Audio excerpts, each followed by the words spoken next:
सूत जी कहते हैं, मंदार की माला से जिन पार्वती जी का केशपाश अलंकृत है और मुंडों की माला से जिन शिव जी की जटा अलंकृत है, जो पार्वती जी दिव्य वस्त्र धारण की हैं और जो शिव जी दिगंबर हैं, ऐसी श्री पार्वती जी तथा शिव जी को प्रणाम करता हूँ। रमणीक कैलाश पर्वत के शिखर पर बैठी हुई श्री पार्वती जी कहती हैं, हे महेश्वर, हमें कोई गुप्त व्रत या पूजन बताइए जो सब धर्मों में सरल हो, जिसमें परिश्रम भी कम करना पड़े लेकिन फल अधिक मिले। हे नाथ, यदि आप मुझ पर प्रसन्न हो तो यह विधान बताइए। हे प्रभु, किस तप, व्रत या दान से आदि, मध्य और अंत रहित आप जैसे महाप्रभु हमको प्राप्त हुए हैं। शिव जी बोले, सुनो, मैं तुम्हें एक व्रत जो मेरा सर्वस्व और छुपाने योग्य है, लेकिन तुम्हारे प्रेम के वशीभूत होकर मैं तुम्हें बतलाता हूँ। शिव जी ने कहा, भारतवर्ष में जैसे नक्षत्रों में चंद्रमा, ग्रहों में सूर्य, वर्णों में ब्राह्मण, देवताओं में विष्णु भगवान, नदियों में गंगा, पुराणों में महाभारत, वेदों में सामवेद और इंद्रियों में मन श्रेष्ठ है, सब पुराणों और वेदों में सर्वस्व जिस तरह कहा गया है, मैं तुम्हें एक प्राचीन व्रत बतलाता हूँ। एकाग्र मन से सुनो।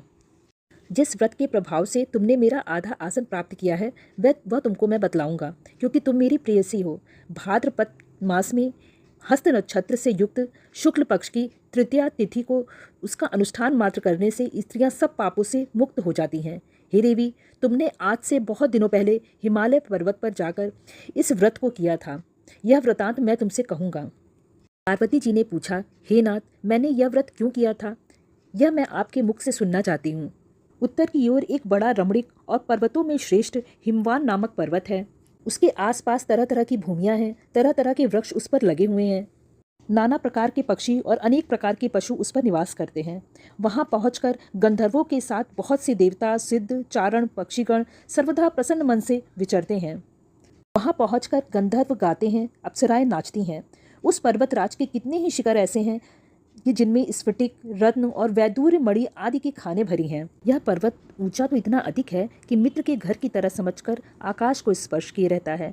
इसके समस्त शिखर सदैव हिम से आच्छादित रहते हैं और गंगा जल की ध्वनि हमेशा सुनाई देती रहती है। हे पार्वती, तुमने बालकाल में उसी पर्वत पर तपस्या की थी। 12 वर्षों तक तुम उल्टी टांग पर केवल धुआं पीकर रही। 64 वर्षों तक सूखे पत्ते खाकर रही। माघ मास में तुम जल में बैठी रहती और वैशाख की दोपहरिया में पंचाग्नि तापती थी। श्रावण मास के महीने में जल बरसता तो तुम भूखी प्यासी रहकर मैदान में बैठी रहती थी। तुम्हारे पिता इस तरह के कष्ट सहन को देखकर बड़े दुखी हुए। वे चिंता में पड़ गए कि मैं अपनी कन्या किसको दूं। उसी समय नारद जी वहां पहुंचे। मुनि श्रेष्ठ नारद जी उस समय तुम्हें देखने गए थे। नारद जी को देखकर गिरि ने अर्घ्य, पाद्य, आसन आदि देकर उनकी पूजा की और कहा, हे स्वामिन, आप किस लिए आए हैं? मेरा अहोभाग्य है, आपका आगमन मेरे लिए अच्छा है। नारद जी ने कहा, हे पर्वतराज सुनो, मैं भगवान विष्णु का भेजा हुआ आपके पास आया हूँ। आपको चाहिए कि यह योग्य कन्या रत्न किसी योग्य वर को दें। भगवान विष्णु के समान योग्य वर ब्रह्मा, इंद्र और शिव में से कोई नहीं। इसीलिए मैं यही कहूँगा कि आप अपनी कन्या भगवान विष्णु को ही देवें। हिमवान ने कहा, भगवान विष्णु स्वयं मेरी कन्या को ले रहे हैं और आप यह संदेश लेकर आए हैं, तो मैं उन्हें अपनी कन्या दूंगा। हिमवान की इतनी बात सुनकर मुनिराज नारद आकाश में विलीन हो गए। वे पीताम्बर, शंख, चक्र और गदाधारी भगवान विष्णु के पास पहुंचे। वहां हाथ जोड़कर नारद जी ने भगवान विष्णु से कहा, हे देव सुनिए, मैंने आपका विवाह पक्का करा दिया। उधर हिमवान ने पार्वती जी के पास जाकर कहा कि हे पुत्री, मैंने तुम्हें भगवान विष्णु को दे डाला। तब पिता की बात सुनकर तुम बिना उत्तर दिए ही अपनी सखी के घर चली गई।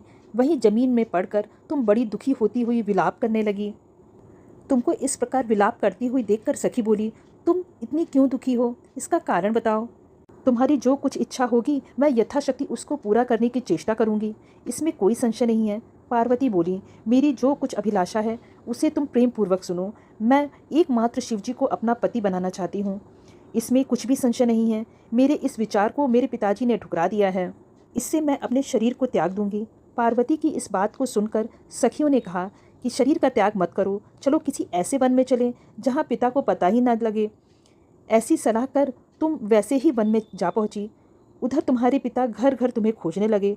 दूतों द्वारा भी खबर लेने लगे कि कौन देवता या किन्नर मेरी पुत्री को हर ले गया है। उन्होंने मन ही मन कहा, मैं नारद जी के आगे प्रतिज्ञा कर चुका हूँ कि अपनी पुत्री भगवान विष्णु को दूंगा। ऐसा सोचते सोचते हिमवान मूर्छित हो गए। हिमवान को मूर्छित देखकर सब लोग हाहाकार करते दौड़ पड़े। जब होश हुआ तब सबने पूछा कि गिरिराज, आप अपनी मूर्छा का कारण बताइए।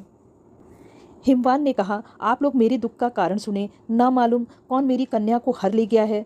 ऐसा नहीं हुआ तो उसे किसी काले सांप ने काट लिया है या सिंह खा गए होंगे। हाय हाय, मेरी बेटी कहाँ गई? किसी दुष्ट ने मेरी बेटी को मार डाला। ऐसा कह वे वायु के झोंके से कांपते हुए वृक्ष के समान कांपने लगे। इसके बाद हिमवान तुम्हें वन वन खोजने लगे। वह वन भी सिंह, भालू, हिंसक जंतुओं से बड़ा भयानक हो रहा था। तुम भी अपनी सखियों के साथ उस भयानक वन में चलती चलती एक जगह जा पहुंची जहां एक नदी बह रही थी। उसके रमणीक तट पर एक बड़ी सी कंदरा थी। तुमने उसी कंदरा में आश्रम बना लिया और मेरी एक बालुकामयी प्रतिमा बनाकर अपनी सखियों के साथ निराहार रहकर मेरी आराधना करने लगी। जब भाद्रपद शुक्ल पक्ष की हस्तयुक्त तृतीया तिथि प्राप्त हुई तब तुमने मेरा विधिवत पूजन किया और रात भर जागकर गीत वाद्यादि से मुझे प्रसन्न करने में बिताया। उस व्रतराज के प्रभाव से मेरा आसन डगमगा उठा, जिससे मैं तत्काल उस स्थान पर जा पहुंचा जहां पर तुम अपनी सखियों के साथ रहती थी। वहां पहुंचकर मैंने तुमसे कहा कि मैं तुमसे प्रसन्न हूँ, बोलो क्या चाहती हो। तुमने कहा, मेरे देवता, यदि आप मेरे ऊपर प्रसन्न हैं तो मेरे पति बने। मैंने तथास्तु कहकर कैलाश पर्वत पर वापस आने पर तुमने वह प्रतिमा नदी में प्रवाहित कर दी और सखियों के साथ उस व्रत का पारण किया। हिमवान भी तब तक उस वन में तुम्हें खोजते हुए जा पहुँचे। चारों दिशाओं में तुम्हारी खोज करते करते हुए व्याकुल हो चुके थे, इसीलिए तुम्हारे आश्रम के समीप पहुँचते ही गिर पड़े। थोड़ी देर बाद उन्होंने नदी के तट पर 2 कन्याओं को सोते हुए देखा और देखते ही उन्होंने तुम्हें छाती से लगा लिया। बिलक बिलक कर रोने लगे। फिर पूछा, पुत्री, तुम इस सिंह, व्याघ्र आदि जंतुओं से भरे इस वन में क्यों आ पहुँची? पार्वती ने उत्तर दिया, हे पिताजी, मैंने पहले ही अपने आप को शिवजी के हाथों सौंप दिया था। आपने मेरी बात टाल दी, जिससे मैं यहाँ चली आई। हिमवान ने सांत्वना दी कि हे पुत्री, मैं तुम्हारी इच्छा के विरुद्ध कुछ न करूँगा। वे तुम्हें अपने साथ घर ले आए और मेरे साथ तुम्हारा विवाह कर दिया। इसी से तुमने मेरा अर्धासन पाया है। तब से आज तक किसी के सामने मुझे यह व्रत प्रकट करने का अवसर प्राप्त नहीं हुआ। देवी, मैं यह बताता हूँ कि इस व्रत का नाम हरितालिका क्यों पड़ा। तुमको सखियाँ हर ले गई थीं, इसी से हरितालिका नाम पड़ा। पार्वती जी ने कहा, हे प्रभु, आपने नाम तो बतलाया, अब उसकी विधि भी बताएं। इसका क्या पुण्य है, क्या फल है, यह व्रत कौन करे? श्री शिव जी पार्वती जी से कहते हैं, हे देवी, मैंने समस्त स्त्री जाति की भलाई के लिए यह उत्तम व्रत बतलाया है। जो स्त्री अपने सौभाग्य की रक्षा करना चाहती हो वह यत्नपूर्वक इस व्रत को करे। केले के खंभे आदि से सुशोभित एक सुंदर मंडप बनवाए, उसमें रंग बिरंग के रेशमी कपड़ों से चंदोवा लगाए, चंदन आदि सुगंधित द्रव्यों से वह मंडप लिपवाए। फिर शंख, भेरी, मृदंग आदि बाजे बजाते हुए बहुत से लोग एकत्रित होकर तरह तरह के मंगलाचार करते हुए उस मंडप में पार्वती और शिव जी की प्रतिमा स्थापित करें। उस रोज दिन भर उपवास कर बहुत से सुगंधित फूल, सुगंध और मनोहर धूप, नाना प्रकार के नैवेद्य आदि एकत्र कर मेरी पूजा करें और रात भर जागरण करें। ऊपर जो जो चीज़ें गिनाई गई हैं उसके अतिरिक्त नारियल, सुपारी, जंबीरी, नींबू, लौंग, अनार, नारंगी आदि जो जो फल प्राप्त हो सके उन्हें इकट्ठा कर ले। उस ऋतु में जो फल और फूल मिल सके विशेष रूप से रखे। उसके बाद धूप दीपादि से पूजन कर प्रार्थना करें। शिवे, शिव रूपिणी, हे मंगले, सब अर्थों को देने वाली हे देवी, हे शिव रूपे, आपको नमस्कार है। हे शिव रूपे, आपको सदा के लिए नमस्कार है। हे ब्रह्म रूपिणी, आपको नमस्कार है। हे जगदात्री, आपको नमस्कार है। हे सिंहवाहिनी, संसार के भय से भयभीत मुझ दीन की रक्षा करें। इस कामना की पूर्ति के लिए मैंने आपकी पूजा की है।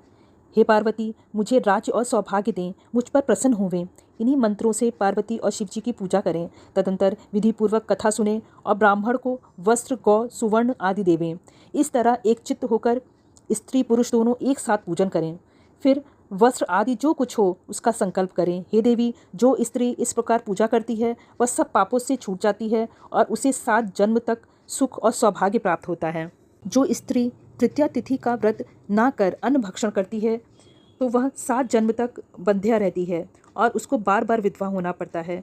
वह सदा दरिद्र, पुत्र शोक से शोकाकुल, स्वभाव की लड़ाकी, सदा दुख भोगने वाली होती है और उपवास ना करने वाली स्त्री अंत में घोर नरक में जाती है। मांसाहार करने से बाघिन, दही खाने से बिल्ली, मिठाई खाने से चींटी और कुछ खाने से मक्खी होती है। बीज को अन्न खाने से सुकरी, फल खाने से बंदरिया, पानी पीने से जोक, दूध पीने से सांपिन, उस रोज सोने से अजगरी और पति को धोखा देने से मुर्गी होती है। इसीलिए सभी स्त्रियां व्रत अवश्य करें।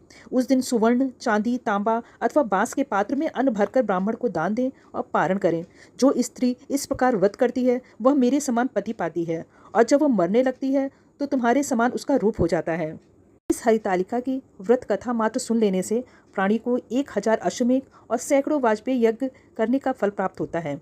हे देवी, मैंने यह सब व्रतों में उत्तम व्रत बतलाया जिसके करने से प्राणी सब पापों से छूट जाता है, इसमें कोई भी संशय नहीं है।